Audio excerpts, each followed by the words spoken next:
Mustamos mga dong mga day, grabe papakita ko sa inyo kung ano ang kakainin namin kapag walang ulam. Hindi na ako nagpadugay-dugay pag gumawas ako sa balay namin at nang hagpat ng mga talbos ng kamote. Yan ang itatambag ko sa inyo kapag nakatira na kayo sa bundok, magtanim-tanim kayo para hindi kayo mababanlos. At dahil malapit ng Valentine's Day, tatanggapin mo ba kung ito na ibigay ko sa iyo? Hindi man yan bulaklak at chocolates, pero sinisigurado ko sa inyo na puno yan ng pagmamahal. Siyempre linisan mo ang talbos ng kamote, baka mayroong kumakapyot dyan na mga ulod, kagaya ng mga kumakapyot na mga kabit na mga asawa nyo at bana nyo. Wah, dalawang klaseng variety nga pala yung ating talbos ng kamote, may green at saka pula. Ano kayang masarap dyan? Pareha naman ang lasa. At dahil nagda-diet na si Dodong, magbubutang talaga siya ng kamote sa ibabaw ng bugas. Sino bang nakaranas niyan? Naalala ko tuloy nung bata pa ako na yung nanay ko nagagalit talaga siya pag nilalagyan ni tatay yung aming rice ng kamote, kasi sabi niya kung kamote, kung rice, ano ba yan? Noong unang panahon nung bata pa ako, ayoko talaga sa lasa ng kamote. Gusto ko talaga sa pagkain ay rice. Pero ngayon may edad na ako, grabe talaga yung kamote, napaka-healthy talaga niya. Wah, kaya love ko na siya.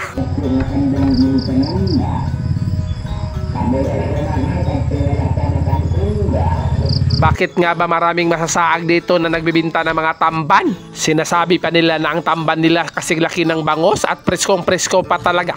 Kaya isang beses na curious talaga ako, tiningnan ko talaga kung presko pa. Pag-abli niya, nako, ang lakas ng tama ng mga tamban niya. Wah! Nagpainit na rin nga pala ako ng tubig. At alam nyo ba, nag-harvest din ako ng talong sa aking tanim. Siyempre, magtatanong nga pala ako mga girls kung ano ba talang gusto nyo sa talong, ducks or jutes. Tinutusok-tusukan ko nga pala yan ng tinidor kasi pagkatapos nating maglapwan ng talbos ng kamote, isusunod na natin yung talong. Mag-ingat-ingat kayo sa pagbutang ng talbos ng kamote. Baka mapapaslot yung mga kamay nyo. Nakakaloka na talaga yan. Gustong-gusto ko talaga yung amoy niya. Maamoy mo talaga na pang mahirap yung ulam nyo for today's video. While nagpapakulo tayo ng talbos ng kamote dito, na ako nagtitimpla na ako ng asin, pangpalasa, suka at iba pa. At yung mga spices natin, oh, nakikita nyo yung yellow na yan, nilagyan ko nga pala siya ng loyang dulaw or turmeric sa English. Alam nyo ba na pang pakinis at pang pa-slim yan, at sobrang dami talaga ng benefits ang makuha mo dyan. Sarap!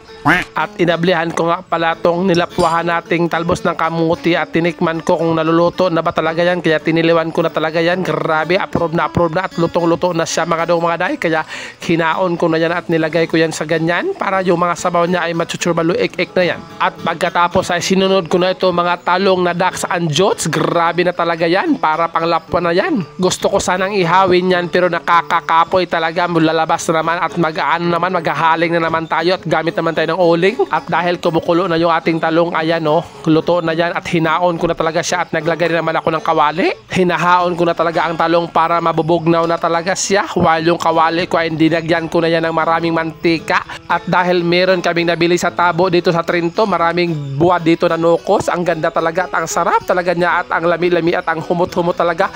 Sa humot niya maalala mo talaga yung mga walang hugas dyan. Wah! Sa pagluto ng bulad na nukos, dapat mabantayan mo yan kasi kapag napapagod yan, mapapait yan, kagaya ng mukha natin na kung walang pera, maging pait talaga, pait pa sa paliyah. Wah! Tinanggalan ko na nga pala yung mga panit ang talong natin at inuukay-ukay ko, binulikat-bulikat ko talaga yan. Baka may mga uod dyan, nakakaloka na talaga yan. Pero in fairness, ang mga tanom ko dito na talong walang mga ulod. Pero kahit na walang mga ulod dyan, i-double check pa rin natin yan, baka nag-camouflage yan. Inantos ko talaga, sobrang init yan. Sa pagkakataong ito, lutong-luto na lahat ng ating mga ulam dito. Yung ginawa kong sauce, hindi ko na siya sinagol sa ating talbos ng kamote kasi may mga talong at bulad na nukos na pwede pa natin sausaw dyan. Kitang-kita ko sa pagbumukha mo ngayon at tumutulo na yung laway mo para kang aswang. Kamote.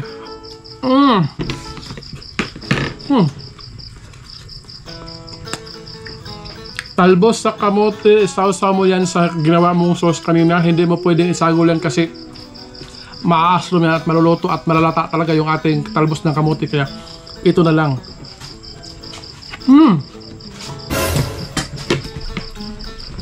Talong, ito rin, oh. Tapos may bahaw.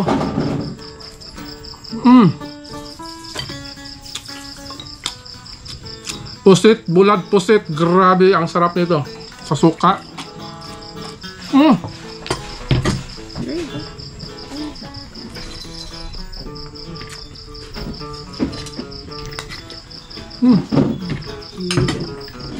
Kamatis.